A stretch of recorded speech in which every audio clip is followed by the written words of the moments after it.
Kia has officially launched the third generation and the second facelift of one of its popular cars, the Picanto. Kia's closest competitor, Hyundai, launched the facelifted Grand i10 last year. Suzuki has yet to update their best-selling model, the Swift, but at least we know it's coming. Today we are walking around this Kia Picanto. We'll talk about the updates made in the exterior, interior, and finally, we'll talk about its updated pricing. You're watching Cars 24, your ultimate car buying guide.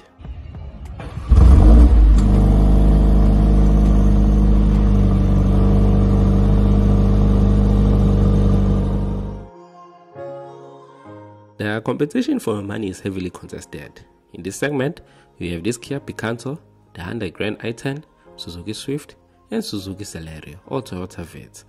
In terms of pricing, this Picanto is now competing with bigger cars like your Suzuki Baleno and VW Polo Vivo. It now starts from 260,995 rands, which is not cheap at all considering the current economic climate. It's safe to say it's no longer a starter pack as we used to know it, but we'll talk about the total cost of owning this car near the end of this review. The pre-facelifted Picanto had a start, street and style. The S-Line was like what the GT is to the Polo Vivo lineup, and in overseas markets, the Picanto X-Line is replaced by the GT line, but fortunately and unfortunately, we won't be getting this GT line because of fears that it will drive the Picanto pricing range to its extremes. What we are getting though is the base model LX, this mid-spec EX, and now the top range model is the EX Plus. So what has been upgraded in this Kia Picanto? For starters, there's a refreshed front bumper. They've added their signature tiger nose grille and new lighting signature. The rear get rear combination tail lamps that are horizontally connected. The rear bumper is also redesigned. You get electrically adjustable side mirrors and they are heated as well. The LX has 14-inch steel wheels, the EX gets 14-inch alloy wheels, and the top range model, the EX Plus, gets 15-inch alloy wheels.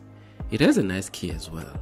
Speaking of key, entrance to the Picanto is now keyless as standard. The interior remains unchanged for most part. As standard, you get a leather wrap multifunction steering wheel, an 8-inch infotainment screen which has Apple CarPlay and Android Auto. It also displays feeds from a rear view camera and connected to 4 speakers. Standard as well is this manual air conditioning system, a 12-volt socket, Type A and Type C USB port.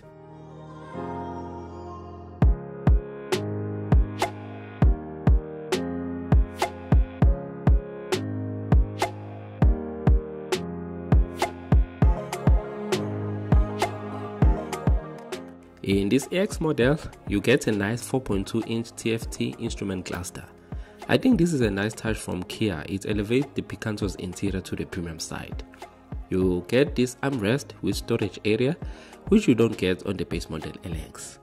The glove box is acceptable and the seats are nice and comfortable with height adjustability.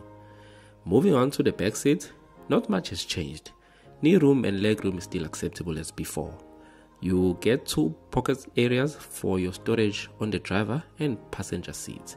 You have a single Type C USB port and ISOFIX anchor point for your child seat. The boot space capacity is also an important part of these small cars. The capacity in this Picanto still measures around 255 liters. You can fold the rear seat to increase the capacity as in this minivan version of the Picanto, which is good for small businesses on a budget. There's a 4th floor and underneath it is your spare wheel. The Picanto is not the most practical car, but I think it still do the job quite well.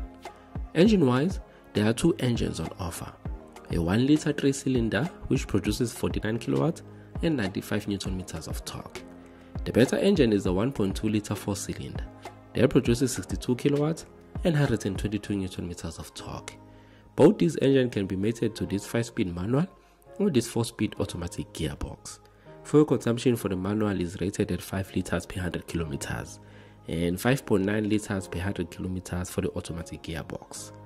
Kia offers this Picanto with the 5-year unlimited kilometer warranty, a 5-year unlimited kilometer roadside assistance, and a 2-year or 30,000 kilometer service plan. And after that, you are on your own. Now this Picanto is very shiny, it's attention grabbing, and so is the starting price. The LX starts from 260,995 rands. This AX starts from 284,995 rands. And the top range model, the AX Plus, starts from 307,995 rands. These are the pricings for the manual variant. The 4-speed autos are 18,000 more than the manual variant. For me, the model that makes sense is this EX but in manual gearbox, priced at 284,995 rands. With the auto, you're almost at the territory of the AX Plus, and I don't see the need for buying that car, which only adds an automatic climate control, rear parking sensors, which should come standard, LED tail lights, and 15-inch alloy wheels. The reason why I wouldn't choose the base model LX is because of that small 1-liter engine with just 49 kilowatts of power. Now let's say you finance the EX manual and you get a contract offer for 72 months at an interest rate of 11.75% with no balloon deposit. You can expect to pay around 5,627 rands per month. If you add 805 rands for fuel and you get a comprehensive insurance cover of around 1,500, your monthly cost of ownership for this Picanto will be around 7,932 rands.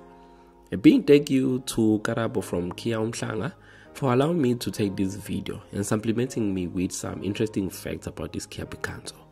If you're looking to purchase a Picanto or any Kia for that matter, I'll leave their contact details on the description box below.